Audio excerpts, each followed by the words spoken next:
ಮನ್ಮಯಿ ಬ್ರಹ್ಮರೂಪಿಣಿ. ಲಕ್ಷ್ಮೀದೇವಿಯ ಹತ್ತಿರದಲ್ಲಿ ಯಾರಾದರೂ ಇದ್ದಾರಾ ಅಂದರೆ ಯಾರೂ ಇಲ್ಲಂತೆ. ಹತ್ತಿರ ಅಂದರೆ ಈಕ್ವಲ್. ರುದ್ರನಿಗೆ ಈಕ್ವಲ್ ಒಬ್ಬ ಇದ್ದಾನೆ, ಶೇಷ. ಶೇಷನಿಗೆ ಈಕ್ವಲ್ ಗರುಡ. ಅಂದರೆ ಗರುಡ ಶೇಷ ರುದ್ರರು ಈಕ್ವಲ್ಲು, ಸಮಾನ ವಯಸ್ಕರು. ಕೆಲಸ ಬೇರೆ ಬೇರೆ ಅಷ್ಟೇ, ಒಂದೇ ಕ್ಲಾಸ್ಮೇಟ್ಸ್ ಅಂತ ಹೇಳ್ತೀವಲ್ಲ ಆ ರೀತಿ. ಬ್ರಹ್ಮನಿಗೆ ಒಬ್ಬ ಸಮಾನ ಇದ್ದಾನೆ, ಯಾರು? ವಾಯು.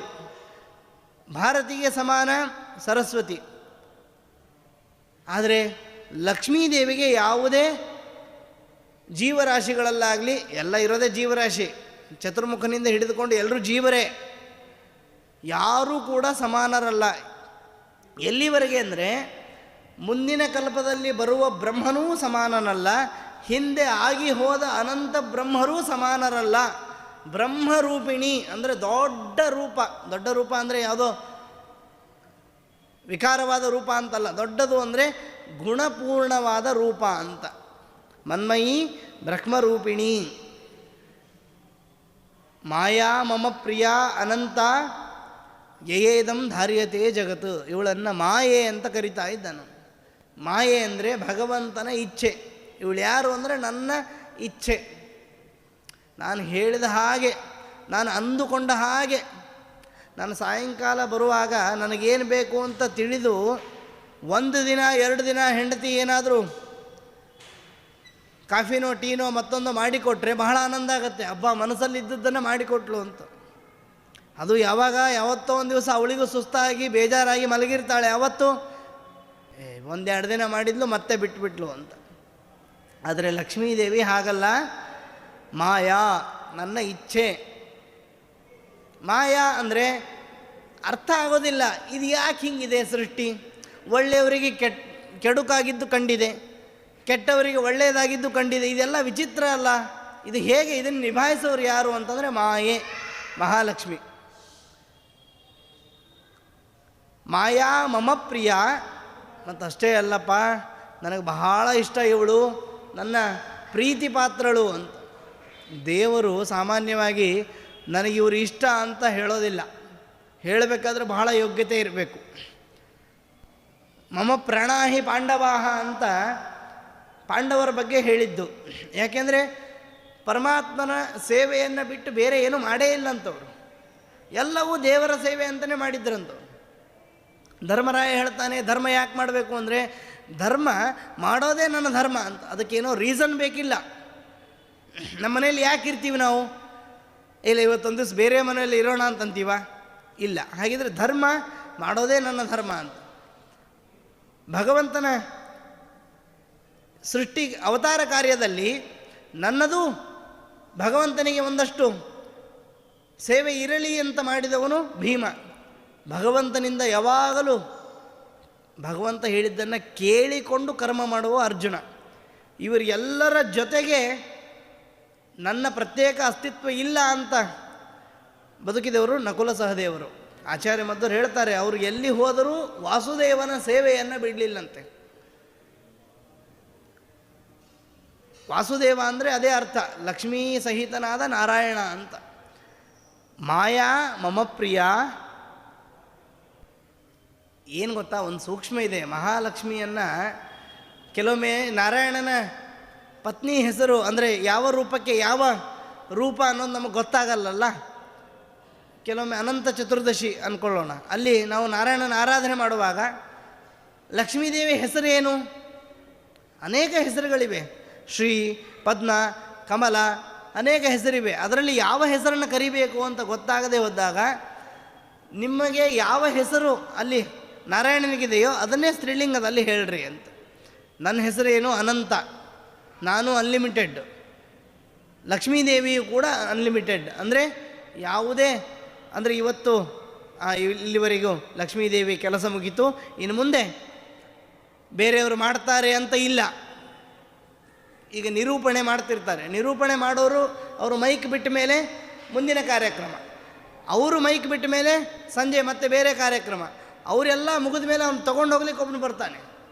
ಆದರೆ ಇಲ್ಲಿ ಮಹಾಲಕ್ಷ್ಮಿ ಸೇವೆ ಅಥವಾ ಅವಳ ಕೆಲಸ ಎಂಥದ್ದು ಅಂದರೆ ಎಲ್ಲವನ್ನೂ ಅವಳೇ ಮಾಡ್ತಾಳೆ. ಇಲ್ಲಿ ಅನಂತ. ಎಷ್ಟು ಸಮಯ ಮಾಡ್ತಾಳೆ ಕೆಲಸ ಅಂದರೆ ಒಂದು 7 ಗಂಟೆವರೆಗೆ ಮಾಡಿ 7 ಗಂಟೆಗೆ ಸುಸ್ತಾಗತ್ತೆ ಅಂದರೆ ಇಲ್ಲ, ಅದನ್ನೇ ಹೇಳಾಯ್ತು ನಾವು, ಸುಸ್ತಾಗೋಲ್ಲ. ಅನಂತ. ಯಾವ ರೀತಿಯಲ್ಲಿ ನೋಡಿದರೂ ಅನಂತಳೆ ಅವಳು. ಯಾಕೆಂದರೆ ಯಾವಾಗಲೂ ಅನಂತ ಅನಂತ ಅಂತಿರ್ತಾಳಂತೆ.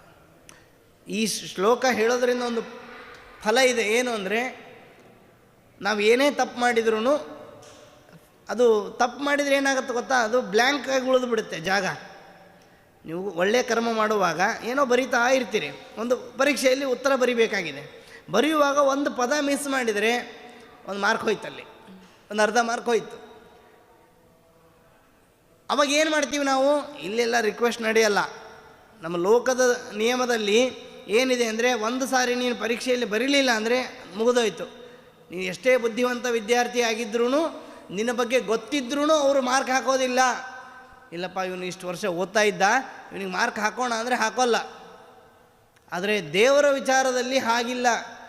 ನಾವು ಮಧ್ಯದಲ್ಲಿ ಏನೋ ಹೆಚ್ಚು ಕಡಿಮೆ ಮಾಡಿರ್ತೇವೆ, ಅದನ್ನು ಫಿಲ್ ಇನ್ ದ ಬ್ಲ್ಯಾಂಕ್ಸ್, ಬಿಟ್ಟ ಸ್ಥಳ ತುಂಬಿಬಿಡು ನಾರಾಯಣ ಅಂದರೆ ಮುಗಿದೋಯ್ತು, ತುಂಬಿಬಿಡುತ್ತೆ. ಮತ್ತು ಪ್ರತಿ ಸರ್ತಿ ಇದೇ ಆಗಬಾರ್ದು. ನಾನು ಬಿಡ್ತಾ ಬರೋದು ನಾರಾಯಣ ಅನ್ನೋದು ಅಲ್ಲ, ಏನೋ ಹೆಚ್ಚು ಕಡಿಮೆ ಆದಾಗ ಮಾಯಾ ಮಮ ಪ್ರಿಯ ಅನಂತ. ಅನಂತ ಅಂದರೆ ನಾವು ಮಾಡಿದ ಕರ್ಮ ಎಲ್ಲಿ ಅನಂತವಾಗುತ್ತೋ ಅದು ಅನಂತ. ಒಬ್ಬೊಬ್ಬ ದೇವತೆ ಒಂದೊಂದನ್ನು ಕೊಡ್ತಾನೆ. ಎಲ್ಲಿವರೆಗೂ? ದೇವರ ಅನುಗ್ರಹ ಇರೋವರೆಗೂ ಮಾತ್ರ. ಮುಂದೆ ಹೇಳ್ತಾನೆ ನಾರಾಯಣ, ಒಬ್ಬೊಬ್ಬ ದೇವತೆ ಏನೇನು ಪಡೆದ ಲಕ್ಷ್ಮಿಯಿಂದ ಅಂತ. ಅನಂತ ಅಂದರೆ ನೀವು ಮಾಡಿದ ಕರ್ಮವನ್ನು ಎಲ್ಲಿ ಅರ್ಪಣೆ ಮಾಡಬೇಕು? ಅನಂತನಿಗೆ ಅರ್ಪಣೆ ಮಾಡಬೇಕು. ಆವಾಗ ಅದು ಅನಂತವಾಗುತ್ತೆ. ಬೇರೆ ಪುರಾಣಗಳು ಹೇಳ್ತವೆ, ಒಂದೊಂದು ಕಾಮನೆಗೆ ಒಬ್ಬೊಬ್ಬ ದೇವತೆ ಆದರೆ ಎಲ್ಲ ಕಾಮನೆಗಳಿಗೆ ಯಾರಪ್ಪ ಅಂತ ಕೇಳಿದರೆ ಅದು ಹರಿ ಅಂತ ಹೇಳ್ತಾರೆ. ಹಾಗಾಗಿ ಅನಂತ. ಆಮೇಲೆ ಅನಂತನ ಜೊತೆಗಿರುವವಳು, ಹಾಗಾಗಿ ಅನಂತ ಅಂತ. ಏದಂ ಧಾರ್ಯತೆ ಜಗತ್. ಇವಳು ಯಾರೂ ಅಲ್ಲಪ್ಪ. ಅಲ್ಲ, ಇಷ್ಟೆಲ್ಲ ಗುಣ ಹೇಳ್ತಾ ಇದ್ದೀರಿ, ಅವ್ರ ಬಗ್ಗೆ ಹೇಳ್ತಾ ಇದ್ದೀರಿ, ನಮಗೇನು ಅಂತ ಸಾಮಾನ್ಯ ಎಲ್ಲ ಕೇಳೋದು ಅಷ್ಟೇ ಅಲ್ವಾ?